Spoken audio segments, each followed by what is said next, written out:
Check the Froox is asking, what kind of use cases do you think for bubble worlds in the future? The two main ones I can think about frequently are having avatar calls with people in other worlds and having a personal workspace even in worlds where you don't have builder permissions.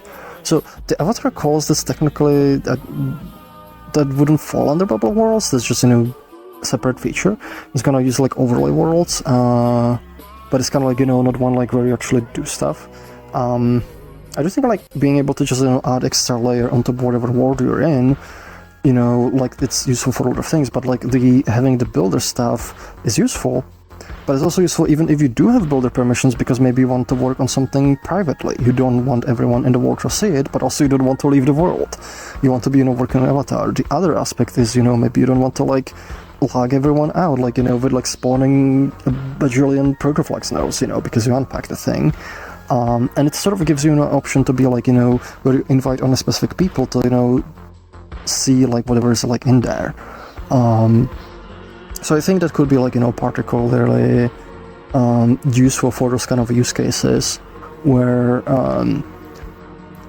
like you could kind of like, limit the experience a bit so you don't like, bother some other people with it. So like if you don't have builder, it's perfect because you can just, mess with things or like, do quick adjustments on your avatar. Sometimes like, say we're playing like a game of Blood on Clock Tower, the person needs to like make a tweak to their avatar, they actually need to leave. With this, you could just, do it like within the world, but like, nobody's gonna actually see it. And then you just re-equip the avatar and you're done.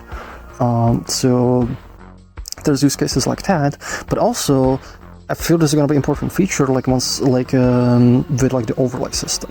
If you're able to run Resonite as an overlay, then being able to add like a world layer, like a bubble world on top of another world might not even be a Resonite world. That might be a completely different VR game.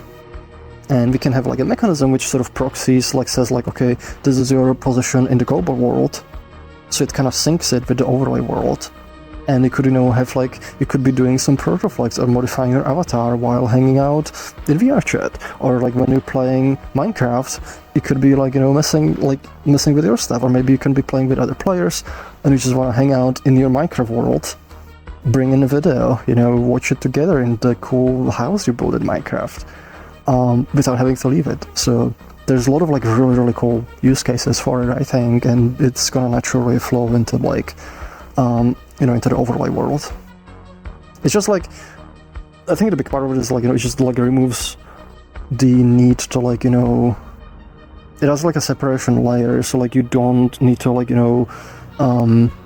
bother people, because like there's sometimes like people don't want to hang out in worlds where they don't have builder permissions. And I think this might help alleviate a lot of that, because, you won't need them, like if you just want to like, mess on your avatar while hanging out with people. And you can still, if somebody wants to see what you're working on, you can invite them into that layer, and they'll be able to see that layer, and it's going to be synced for them, but it makes it more kind of like opt-in kind of thing. So yeah, I think it's going to have like a lot of cool use cases. B__ is asking, if you're editing your avatar in the builder bubble, is it the idea that you would have the separate avatar within the bubble from the one in layer session, or would you be unable to equip the avatar within the bubble? You won't be able to like equip it in the bubble, so yeah, like it's gonna separate because it is a separate layer. So like if you do want to equip it in the world, you essentially have to save it and then equip it in the world you're in.